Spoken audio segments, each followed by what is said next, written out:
नमस्कार दोस्तों, स्वागत है आप सभी लोगों का स्टडी ग्रोथ पर। एक कहावत है हिंदी के अंदर कि जिस दिन सिर मुड़वाए उसी दिन जो है वो ओले पड़ गए। मतलब आपने जो है वो बहुत बेहतरीन तैयारी की, लेकिन मेहमान जो है वो पधारे ही नहीं है। हाल ही में यही वाकया हुआ है पाकिस्तान के साथ में।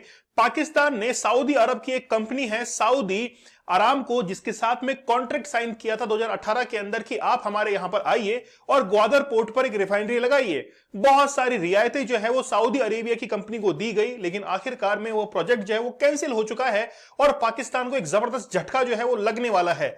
हाल ही के अंदर उसने नोटिफिकेशन जारी करके ये कहा है कि हमको कोई इंटरेस्ट नहीं है पाकिस्तान की रिफाइनरी के अंदर और हम लोग वहां पर इन्वेस्टमेंट नहीं करना चाहते हैं। इसीलिए पाकिस्तान के अंदर जो 10 अरब डॉलर का इन्वेस्टमेंट होने वाला था रिफाइनरी के लिए, वो पूरी तरीके से अब कैंसिल होने जा रहा है।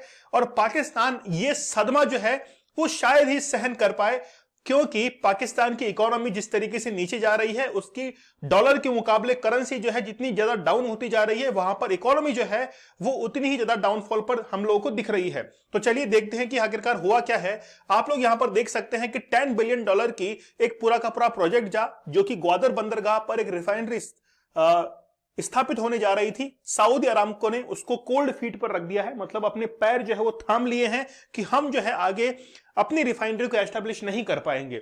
मैं सबसे पहले आप लोगों को इस कंपनी के बारे में बता देता हूं। यहां पर वर्कर काम कर रहे हैं। अरामको का एक सिंबल जो है इनके हेलमेट पर आप लोगों को दिखाई दे रहा है। अरामको सऊदी की एक कंपनी है जो कि पहले सऊदी गवर्नमेंट के शेयर्स के द्वारा चला करती थी, लेकिन अब हाल ही के अंदर ये जो अरामको कंपनी है ये पूरी तरीके से इंडिपेंडेंट हो चुकी है। जब पाकिस्तान ने सऊदी अरब से बात की कि आप जो है इस अरामको कंपनी से सेटलमेंट कीजिए, लेकिन सऊदी अरेबिया की गवर्नमेंट ने यह कह दिया कि हम जो है इसके अंदर दखलंदाजी नहीं कर सकेंगे। आप लोग इस चीज को ऐसे समझिए जैसे रिलायंस कंपनी है, भारत के अंदर काम करती है। रिलायंस की कई रिफाइनरीज भी जो है वो भारत के अंदर एस्टैब्लिश है, लेकिन इंडियन गवर्नमेंट का उसके अंदर कोई भी इंटरवेंशन नहीं है, कोई भी उसके अंदर इंटरप्शन नहीं है। यदि मान लीजिए होता है तो जितने भी रिलायंस के पास में प्रोजेक्ट होते हैं वो सरकार की अनुमति के बाद में ही रिलायंस कंपनी जो है एग्जीक्यूट कर पाती है। लेकिन रिलायंस एक इंडिपेंडेंट कंपनी है। वैसे ही हाल ही के अंदर अरामको जो है वो भी इंडिपेंडेंट कंपनी बन चुकी है। इसीलिए ये बात सामने निकल कर आई है कि सऊदी अरब की गवर्नमेंट ने यह कह दिया है कि हम लोग इसके अंदर कुछ भी नहीं कर सकते हैं। यह कंपनी अपने आप में इंडिपेंडेंट हो चुकी है। यह जो ग्वादर ऑयल सिटी है, इसको बनाने के अंदर वहां पर बहुत सारी रिफाइनरीज काम कर रही हैं अलग अलग देशों की, जिसमें आप लोग देख सकते हैं कि यूएई की है, सऊदी अरेबिया की है, कुवैत की है, ईरान की है, ओमान की है, साउथ सुडान की है, इराक की है। बहुत सारी रिफाइनरी जो है यहां पर वर्क कर रही है। अगर मान लीजिए सक्सेसफुली ये प्रोजेक्ट कंप्लीट होता है तो ये विश्व की तीसरी सबसे बड़ी ऑयल रिफाइनरी जो है वो ग्वादर पाकिस्तान के अंदर जो है एस्टैब्लिश होती। लेकिन झटका लगा है पाकिस्तान को और ये 10 बिलियन डॉलर का पूरा जो प्रोजेक्ट है वो अब कैंसिल हो चुका है। खास बात यह है कि Saudi Arabia to install one of the largest oil refinery of the world in Gwadar. और ये न्यूज आप लोग देख सकते हैं। ये न्यूज जो है वो 2 अक्टूबर 2018 की है, जिस समय अरामको ने इस चीज को अनाउंस भी किया था। मैं आप लोगों को 2 पोर्ट यहां पर बताता हूं। एक तो है चाबहार पोर्ट और एक है ग्वादर बंदरगाह। ग्वादर जो है वो चाइना की मदद से पाकिस्तान ने यहां पर बनाया है, जबकि आप लोग यहां पर चाबहार बंदरगाह देखते हैं जो कि ईरान के अंदर स्थित है। भारत को यहां पर एग्जीक्यूशन चाहिए था अफगानिस्तान में पहुंचने के लिए, इसीलिए ईरान के चाबहार बंदरगाह को यहां पर डेवलप किया गया है। यहां पर रेलवे लाइंस बिछाई गई हैं, रोड्स, यहां पर इंफ्रास्ट्रक्चर डेवलप किया गया है भारत के द्वारा। वैसे ही चाइना ने भी ग्वादर बंदरगाह को यहां पर डेवलप किया है पाकिस्तान के अंदर। इसका अर्थ यह हुआ कि अगर सऊदी अरब पाकिस्तान के ग्वादर बंदरगाह पर कोई भी इन्वेस्टमेंट करती है तो उसके अंदर चाइना जरूर इन्वॉल्व होना चाहिए। आई होप आप लोग इस चीज को समझ चुके होंगे। इसीलिए मैं आप लोगों को कह रहा हूं, इस आर्टिकल को ध्यान से देखिए। यहां पर लिखा हुआ है कि आखिरकार सऊदी अरेबिया को चाइना के साथ में पार्टनरशिप करने की कहां जरूरत पड़ रही है अगर वो पाकिस्तान के अंदर रिफाइनरी प्रोजेक्ट जो है उसको एस्टेब्लिश करता है। तो सीधे तौर पर हम लोग इस चीज को समझ सकते हैं कि ग्वादर पोर्ट पर जितना भी इंफ्रास्ट्रक्चर है उसको अगर इस्तेमाल करना है तो चाइना की परमिशन की आवश्यकता होगी। बिना चाइना की परमिशन के कुछ भी नहीं कर पाएंगे। अगर हम लोग इंजीनियरिंग की बात करें, प्रोक्योरमेंट की बात करें या फिर कंस्ट्रक्शन की बात करें, इसके लिए चाइना को जो है ये काम सौंपा गया था। इसलिए चाइना एक मीडिएटर के तौर पर इसको संभाल रहा था। लेकिन इसके साथ में ही बैंक ऑफ चाइना जो है इसके साथ में भी कॉन्ट्रैक्ट साइन किया गया और सिनोपेक एक कंपनी है, चाइनीज कंपनी है, इसके साथ में भी एक कॉन्ट्रैक्ट जो है वो साइन किया गया था ताकि ये जो ऑयल रिफाइनरी है ये वहां पर एस्टेब्लिश हो सके। पाकिस्तान जो है वो हर दिन 3 lakh barrel crude oil refinery जो है रिफाइन कर सकता है। मतलब ये उसकी कैपेसिटी है कि हर दिन जो है वो 3 लाख बैरल आपकी जानकारी लिए बता दूं कि एक बैरल के अंदर 159 लीटर्स ऑयल होता है। इसलिए आप लोग यहां से देखिए कि 3 लाख बैरल जो है पाकिस्तान एक दिन के अंदर ऑयल को जो है, क्रूड ऑयल कच्चा ऑयल होता है जिसके अंदर बहुत सारे इंग्रेडिएंट्स मिक्स होते हैं, उसको रिफाइन कर सकता है। यह डील पिछले साल हुई थी और उस वक्त शहबाज शरीफ की अगुवाई में पाकिस्तान डेमोक्रेटिक फ्रंट जो है उसकी सरकार वहां पर चल रही थी। पाकिस्तान ने सऊदी अरब को हर तरह की सहूलियत दी थी। पाकिस्तान को ग्रीन रिफाइनरी के नाम पर, मतलब सऊदी अरब की कंपनी जो है अरामको, उसने ये कहा था कि हम लोग ग्रीन रिफाइनरी जो है आपके देश में एस्टेब्लिश करेंगे।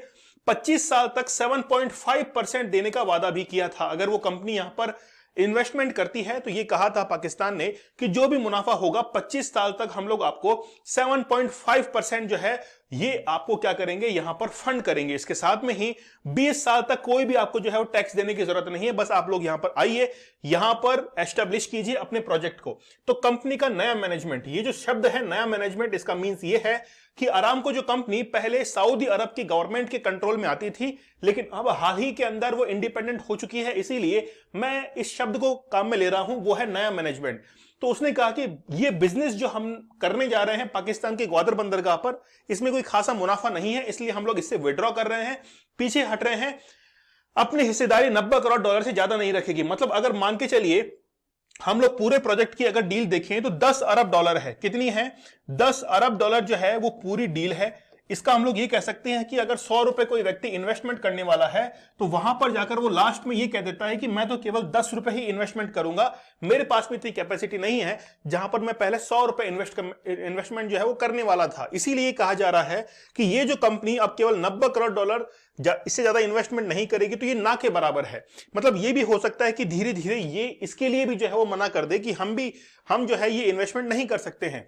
ये कुल बजट जो है वो 10 अरब डॉलर का था, लेकिन फिर भी कहा है कि हम लोग लगभग 30% जो है वो इन्वेस्टमेंट करते रहेंगे, और बाकी बचा हुआ जो इन्वेस्टमेंट है वो हो सकता है कि पाकिस्तान की सरकार करे या चीन की जो प्राइवेट बैंक्स हैं वहां से लोन लेकर इस प्रोजेक्ट को कंप्लीट किया जाए। लेकिन अब पाकिस्तान के लिए ये प्रोजेक्ट जो है वो एक गले की हड्डी बन चुका है। पाकिस्तान को जल्द से जल्द जो है इस प्रोजेक्ट को कंप्लीट करना ही होगा, क्योंकि वो आधा अधूरा अभी बचा हुआ है। आप लोग यहां पर देख सकते हैं कि मई 2023 के अंदर 83 बैरल जो है ये per day crude oil production होता है पाकिस्तान के अंदर। अगर हम लोग इंडिया के साथ में इसको कंपेयर करें तो मई 2023 के अंदर हम लोग देख सकते हैं कि 620, मतलब यहां से आप लोग देख सकते हैं कि लगभग 5 से 6 गुना जो है भारत क्रूड ऑयल का प्रोडक्शन करता है। पाकिस्तान क्रूड ऑयल के प्रोडक्शन के मामले में 53वें स्थान पर है। 53 जो है अपना स्थान रखता है पूरे विश्व के अंदर। आप लोग यहां पर और भी देखिए, 9 बिलियन बैरल जो है वो पेट्रोलियम ऑयल रिजर्व्स पाकिस्तान के पास में है, जबकि 1.5 trillion cubic feet in natural gas जो है रिजर्व्स वो पाकिस्तान के अंदर स्थित है। मतलब नेचुरल जो पेट्रोलियम प्रोडक्ट्स हैं वो काफी अच्छे खासे हैं पाकिस्तान के पास में। लेकिन कई बार ये भी आता है कि जैसे अफ्रीका को आप देखिए, अफ्रीका कॉन्टिनेंट के अंदर बहुत सारे मिनरल्स हैं, लेकिन वो उसका प्रोडक्शन नहीं कर पाता है, जमीन से माइनिंग उसकी नहीं कर पाता है, इसलिए तमाम देश जो हैं वो गरीब बने हुए हैं। पाकिस्तान के लिए भी ये एक कारण जो है वो हो सकता है। पाकिस्तान के अंदर 5 जो है वो ऑयल रिफाइनरीज हैं जो कि लगभग 4,50,000 बैरल जो है वो क्रूड ऑयल को पर डे रिफाइन कर सकती हैं। पाकिस्तान की सबसे बड़ी जो कंपनी है वो है सिनरयिको पीके लिमिटेड। ये पाकिस्तान की सबसे बड़ी एक ऑयल रिफाइनरी कंपनी है जो कि बलूचिस्तान के अंदर स्थित है। मतलब पाकिस्तान वाकई में अपने जो नेचुरल रिसोर्सेस है उसके मामले में कहीं आगे है, लेकिन फिर भी वो अपनी हरकतों के कारण पीछे जो है वो रहता है। देखिए, अब ये जो अरामको कंपनी है इसने अपना प्रोजेक्ट जो है लगभग कैंसिल ही कर दिया है, लेकिन हो सकता है कि भारत इस चीज के लिए आगे आ सकता है। हो सकता है कि भारत जो है सऊदी अरब से बातचीत करे, हो सकता है कि गल्फ कंट्री से जहां से हम लोग ऑयल को इंपोर्ट करते हैं उसके अंदर थोड़ा सा और इजाफा हो सकता है। ये भारत के लिए एक अच्छी खबर हो सकती है। ठीक है, चलिए आप हमारे साइकोलॉजी कोर्स के साथ में जुड़ सकते हैं। जैसे डॉक्टर मयूरिका दास जो है उन्होंने इस कोर्स को डिजाइन किया है। जिस भी एज ग्रुप के अंदर आप लोग हैं, आपके पढ़ने के तरीके के अंदर कुछ बदलाव किए जाएंगे ताकि आप लोग जो है बहुत बेहतरीन तरीके से अपने परफॉर्मेंस के अंदर और एनहेंस कर सके।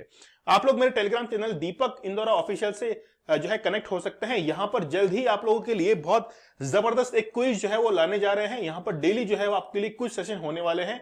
आप लोग इस टेलीग्राम चैनल को ज्वाइन कर लीजिए। लेक्चर कैसा लगा मुझे आप लोग कमेंट सेक्शन में जरूर बताइएगा। मिलते हैं आप लोगों से अगले सेशन में, तब तक धन्यवाद। Thank you. जय हिंद।